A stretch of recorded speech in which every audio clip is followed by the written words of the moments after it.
আপনারা দেখছেন সময়ের সাথে, সৌজন্যে মাহবুব অ্যান্ড কো অ্যাকাউন্টেন্টস।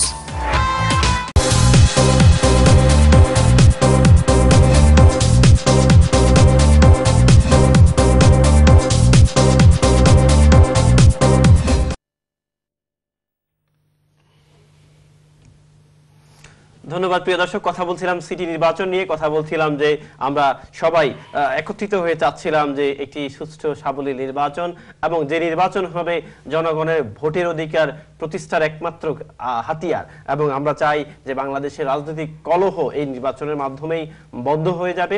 আমি যাচ্ছিলাম ডক্টর মুজিবুর রহমান আপনার কাছে, এবং আপনার সময় প্রায় 1.5 মিনিট প্লিজ। রাইট, আমার মনে হয় প্রথম যেহেতু আমরা সিটি কর্পোরেশন নির্বাচন মানে ম্যাক্সিমাম সময়টা আলাপ করতে চাই, কিন্তু যেহেতু আমার বন্ধু একটা বিষয় নিয়ে আসছেন যে বন্দুকের নল দিয়ে কার জন্ম আর আওয়ামী লীগ কিভাবে গণতান্ত্রিক দল হিসেবে আমি মনে করি, আমি বললাম যে এই টপিক দিয়ে শুধুমাত্র একটা দিন একটা প্রোগ্রাম করেন, আমরা প্রমাণ করে দেব আওয়ামী লীগ শুধু জাস্ট আমি ব্রিফলি বলে দিই 10 সেকেন্ডের ভিতরে, বর্তমান আওয়ামী লীগ মৌলানা ভাসানীর আওয়ামী লীগ নয়। কারণ আওয়ামী লীগ শেখ মুজিবুর রহমান বিলুপ্ত করে গিয়েছিলেন, বাকশাল হচ্ছে শেখ মুজিবুর রহমানের দল, এবং এটার পরে যেটা হচ্ছে শহীদ প্রেসিডেন্ট জিয়াউর রহমানের বহুদলীয় গণতান্ত্রিক ব্যবস্থার অধীনেই কিন্তু বর্তমান আওয়ামী লীগের জন্ম। এটা আমার মনে হয় ভুল। কি করা হবে, অবিচার করা হবে সেনাবাহিনী। কারণটা কি? সেনাবাহিনী কেন দেন? আপনি এক কথায় আমাকে উত্তরটা দেন। এক কথায় না, আমি বলি আপনাকে, এটা হচ্ছে যুক্তি এবং তথ্য উপাত্ত দিয়ে আমি ডক্টর মুজিবের প্রমাণ করার চেষ্টা করব যে উনার দল ঠিক আছে। এই বিষয়ে আমরা আরেকদিন বলবো। এই বিষয়ে আমরা এখন বলি কেন সেনাবাহিনী না, কারণ এটা প্রমাণিত বাংলাদেশে যতগুলো ইলেকশন হয়েছে এবং সেনাবাহিনী এখন পর্যন্ত বাংলাদেশের এই সেক্টর দেশের স্বাধীনতা সার্বভৌমত্বের প্রতীক এবং দেশের অখণ্ডতা, দেশের শান্তি শৃঙ্খলার পক্ষে ওরা কাজ করে। কারণটা কি জানেন? আপনি যদি বলেন তত্ত্ব, যে আমার বন্ধু বলছেন তত্ত্ব, ঢাকা 49টা থানা, এই থানার ভিতরে গোপালগঞ্জ এবং কিশোরগঞ্জের 41 ওসি হচ্ছে ওই এলাকার, গ্রেটার গোপালগঞ্জ হচ্ছে, ফরিদপুরে হচ্ছেন 41 ওসি আউট অফ 49, এবং শুধুমাত্র গোপালগঞ্জে হচ্ছে 29 জন এবং কিশোরগঞ্জের 12 জন। ওখানে ইনভেস্টিগেশন ওসি থাকেন সেকেন্ড, মানে দুজন ওসির ভিতরে 45 জনের ভিতরে 41 জন হচ্ছে গ্রেটার ফরিদপুরের। আমি বলি আপনাকে কেন এটা মানে এলাকায় বলতেছি কেন সেনাবাহিনী দেওয়া হবে না। আইজি বর্তমান যে আইজি জানেন, উনি গ্রেটার ফরিদপুরের, র্যাবের ডিজি বেনজির সাহেব উনি হচ্ছেন গ্রেটার ফরিদপুরের। সবগুলো মিলে বাংলাদেশে একটা কারণ উনি জানেন, বর্তমানে আওয়ামী লীগ সভানেত্রী শেখ হাসিনা উনি বাংলাদেশের কোনো অঞ্চলের লোককে বিশ্বাস করেন না, কোন মুসলমানকে বিশ্বাস করেন না, উনি শুধু উনার ওই অত্র এলাকার কিছু মানুষকে বিশ্বাস করে। কারণ ওরা না 49 থানার ভিতরে 41 জন থাকবে, এটা জনগণ জাজ করবে। আমি চাই না এই সময়টা নষ্ট করতে এখানে ডিবেট করে। এটা হচ্ছে অনাচার বেশি দিন চলে না, আর অতি চালাকের গলায় দড়ি। বাংলাদেশে বর্তমানে কি জানেন? বর্তমানে বাংলাদেশে হচ্ছে আমরা জানি নদীর জল প্রবাহমান থাকলে এটা পচে না। বাংলাদেশের গণতন্ত্র আজ অবরুদ্ধ, এই হিসেবে গণতন্ত্র আজকে পচনশীল। ধন্যবাদ। আমি ঠিক বুঝতে পারিনি ডক্টর মুজিব কেন ইসলামকে নিয়ে আসছে। আমি শুধু এতটুকু বললাম যে বিশ্বাস করেন না ওই এলাকা শুধু আপনার নেত্রী, আপনার নেত্রী ঈদে মিলাদুন্নবী অথবা বিশ্ব ইজতেমাকেও কিন্তু আমি বলি না কথা দেয় নাই, ওই সময় আন্দোলন করেছে। বন্ধু বলছেন যেটা হচ্ছে কেন আপনার 3 বারের সাবেক প্রধানমন্ত্রী বিএনপি নেতৃত্বাধীন 20 দলীয় জোটের নেত্রী দেশনেত্রী বেগম খালেদা জিয়ার গাড়ি বহরে হামলা হয়েছিল। শুনেন, একটা ছবি কোথা থেকে কেউ দেখো নাই, কোনো জায়গায় পত্রিকায় আসে নাই। এখানে দেখেন আওয়ামী লীগের সভানেত্রী শেখ হাসিনা কে বলেছেন? পত্রিকায় আসে, সব জায়গায় পত্রিকা, নাটক বলেছেন। এবং ওনার ছেলে আইটি উপদেষ্টা সজীব জয় বলেছেন জনগণ নাকি এখানে প্রতিরোধ গড়ে তুলছে। মা ছেলে দুজনের 2 বক্তব্য। আমি বললাম এটা আপনি অনিয়ারের সবাই তো দেখতেছে, এরা দুজনের 2 বক্তব্য। এর মানে কি? ওনারা নিজেরাও শিওর না। এখন আজকে সম্ভবত আওয়ামী লীগ সভানেত্রী শেখ হাসিনা ওনার ছেলের কথা মতো বললেন যে জনগণ প্রতিরোধ করছে। বাংলাদেশের আওয়ামী লীগের জনগণ, আমি মনে করি এই যে প্রতিরোধটা এটা হচ্ছে বাংলাদেশকে আন্তর্জাতিক সম্প্রসারণ করদ্রাজ্যের জন্য আমি আপনার অনেক এই করদ্রাজ্যের জন্য বাংলাদেশ গৃহযুদ্ধ দিকে ধন্যবাদ আপনার জন্য 2.5 মিনিট। আসলে আমি এই জিনিসটা আমি জানি না ওই তথ্য উপাত্তগুলো উনি কোথা থেকে পেলেন, বাট একটা জিনিস আমি বলবো যে আমাদের সরকার যোগ্যতার ভিত্তিতে মানুষকে মূল্যায়ন করে থাকে। আমাদের সরকার নাকি বাংলাদেশের সরকার? আমাদের সরকার বলতে বাংলাদেশের সরকার, বর্তমান সরকার যোগ্যতার ভিত্তিতে, মেধার ভিত্তিতে মানুষকে মূল্যায়ন করে থাকে। বিএনপি সরকারের মতো জাল সার্টিফিকেট দাঁড়িকে হাইকোর্টে নিয়োগ দেয়নি। আমাদের মনে আছে ফয়েজ সাহেবের কথা, ওনাকে জাল সার্টিফিকেটের মাধ্যমে বিএনপি সরকার বিচারপতি হিসাবে নিয়োগ দিয়েছিল। তারপরে আমি এতটুকু বলবো যে বেগম জিয়া তার 92 দিনের কর্মকাণ্ডে আন্দোলনের নামে সহিংস জ্বালাও পোড়াও রাজনীতির মাধ্যমে জনগণকে খেপিয়ে তুলছেন। সেই ঢাকা শহরের লোকজন এরপরে দাপিয়ে বেরিয়ে লোকজনকে চাপা দেওয়ার পরে খুবই জনগণ তাকে আক্রমণ করছে। আমরা যেবার যারা করছে আমরা নিন্দা জানাই এবং আমরা আশা করি সুষ্ঠু তদন্তের মাধ্যমে যারা দায়ী তাদের ব্যবস্থা নেওয়া হবে। আমি আরেকটা কথা বলতে চাই, সেটা হচ্ছে গিয়ে এই 92 দিন জ্বালাও পোড়াও করে সরকারের সম্পদ নষ্ট করে অর্থনীতিকে ধ্বংস করে বেগম জিয়া না খেয়ে অনেকটা খত দিয়ে যখন নির্বাচনে আসলেন, ভেবে নেওয়ার কোনো অবকাশ নাই যে বাংলাদেশের মানুষ তার সেই সহিংস আন্দোলন ভুলে গেছে। ওয়ার্ডটা ঠিক না, কারণ ডেমোক্রেটিক কান্ট্রি সবার নির্বাচনে আসার এখন আমরা সেই পরিবেশ সৃষ্টি করেছি এবং উনি নাকে খত দিয়ে হোক আর উনার ভুল বুঝেই হোক, উনি তো ইলেকশন দিতে বাধ্য হয়েছে আন্দোলনের কারণে। এখন আওয়ামী লীগ নাকে খত দিয়ে আন্দোলনের কারণে ইলেকশন 6 বছর হয় নাই, প্রশাসক দিয়ে। আমার বন্ধু ডক্টর মুজিব বলছেন কারচুপির কথা। আমরা তো বেশি দিন আগের না বন্ধু, দেখেন 1991-এ আমরা মাগুরা উপনির্বাচনের কথা ভুলে যাইনি। জননেত্রী শেখ হাসিনা নির্বাচনের পরিবেশ সৃষ্টি করছেন নগরপিতা নির্বাচনের জন্য, অথচ বেগম জিয়া 1991 সালে মির্জা আব্বাসকে বিনা ভোটে তার পছন্দ অনুযায়ী বসিয়ে দিলেন। বসানোর পরে কি হলো, উনি 20% মিস্টার 20% নামে পরিচিত হলেন। তারপরে কি করলেন, 96-এ 15 ফেব্রুয়ারি নির্বাচনের কথা আমরা ভুলিনি, যেখানে 2 থেকে 3 ভাগ লোক ভোট প্রদান করেছিল। আমরা 2001 সালে ঢাকা সিটি নির্বাচনের কথা বলি, যেখানে খোকাকে অনেকটা জুন 5 জানুয়ারি যে নির্বাচনটা ছিল সেটা গণতান্ত্রিক ধারাবাহিকতা অব্যাহত রাখার জন্য, গণতন্ত্রকে সংহত করার জন্য, উন্নয়নের ধারাবাহিকতা রক্ষা করার জন্য আপনারা নির্বাচনে অংশগ্রহণ করেননি। সেই নির্বাচনে অংশগ্রহণ না করার যে ভুল, সেই ভুলের খেসারত জনগণকে দিতে হবে। আপনারা পুড়িয়ে মারছেন, আপনারা 18টি ট্রেনে আগুন ধরিয়েছেন, 8টি লঞ্চে হামলা করেছে।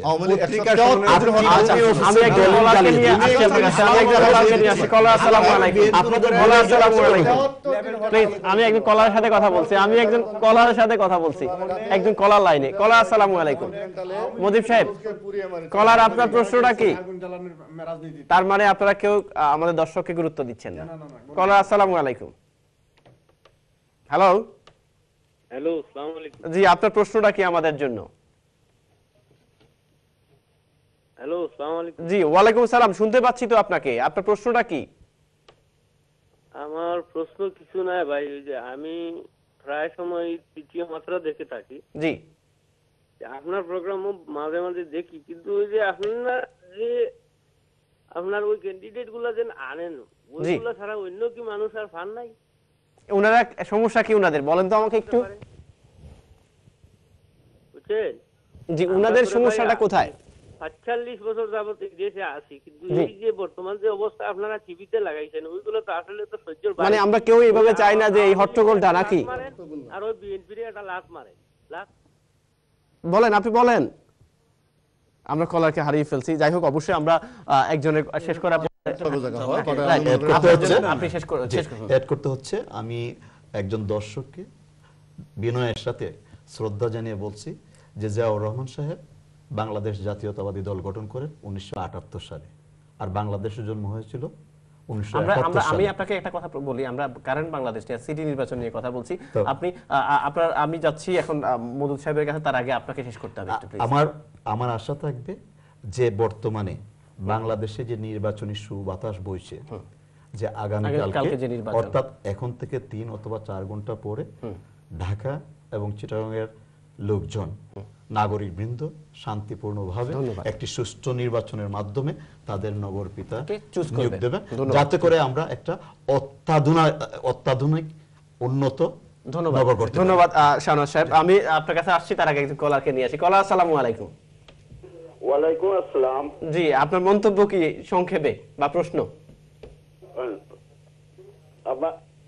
হ্যালো, জি শুনতে পাচ্ছি, আপনি লাইভ বলছেন, স্টুডিওতে কথা বলছেন। আমি একটা কোয়েশ্চন করতাম স্যার, ওই যে আওয়ামী লীগের একজন আইছেন তান তো এতিনকুর বাচ্চা ফুয়া দিই। সরি, আপনি মনে হয়, আমার মনে হয় সম্মানিত কলার, আপনি কাউকে ব্যক্তিগতভাবে আক্রমণ করা উচিত না, এবং যারা আমার সম্মানিত কলার যারা আছেন, প্লিজ আপনাদেরকে আমরা ওইভাবেই জাজ করব, আপনাদের কথার উপরে নির্ভর করে। অর্থাৎ আমরা সালাম দিলে বলি ওয়ালাইকুম আসসালাম, সালাম না দিলে কিন্তু ওয়ালাইকুম আসসালাম কেউ বলে না। Thank you. আমি যাচ্ছিলাম মদুদ সাহেব।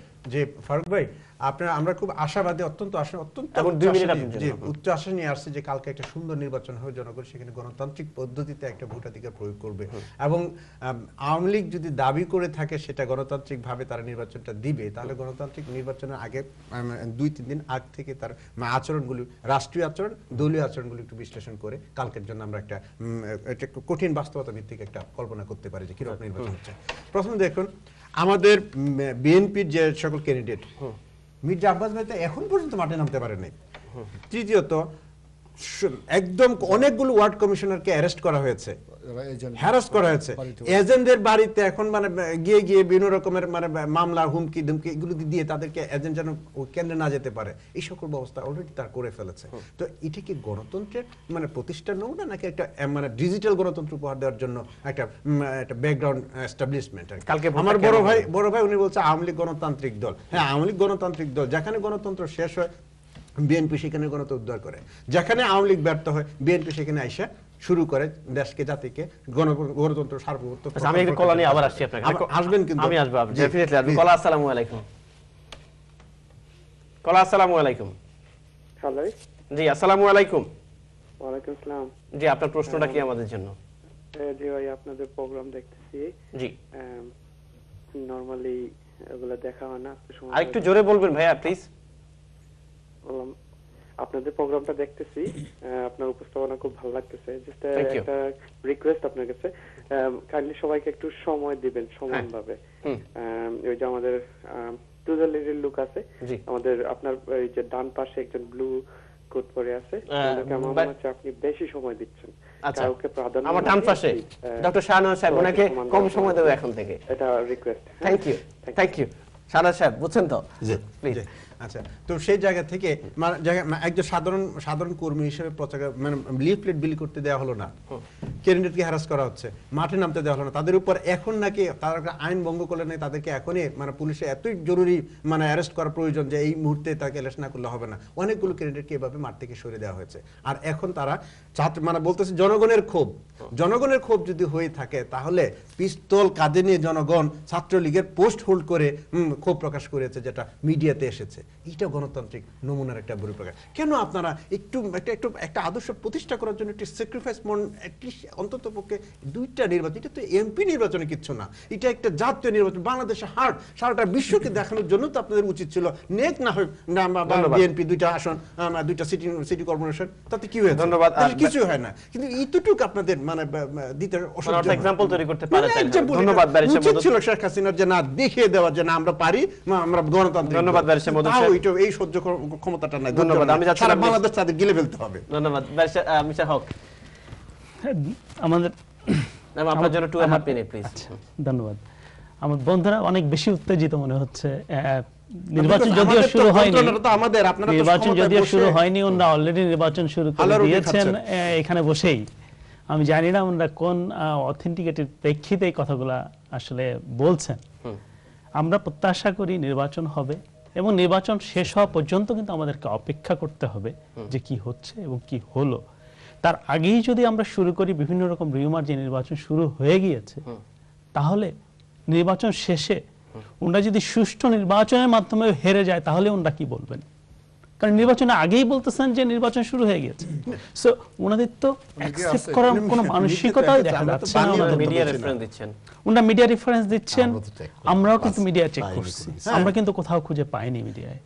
ওনারা বলেছেন আমরা কিন্তু অনলাইন মিডিয়া স্টুডিওতে বসেই কিন্তু অনলাইন মিডিয়াগুলো চেক করে দেখছি, কোনো মিডিয়াতেই কিন্তু আমরা।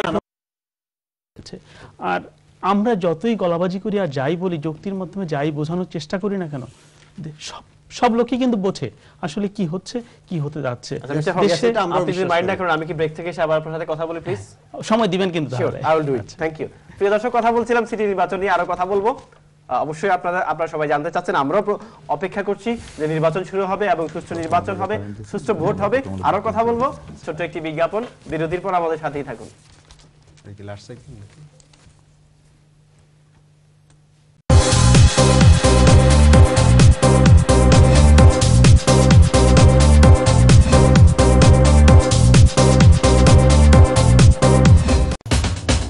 আপনারা দেখছেন সময়ের সাথে, সৌজন্যে মাহবুব অ্যান্ড কো অ্যাকাউন্টেন্টস।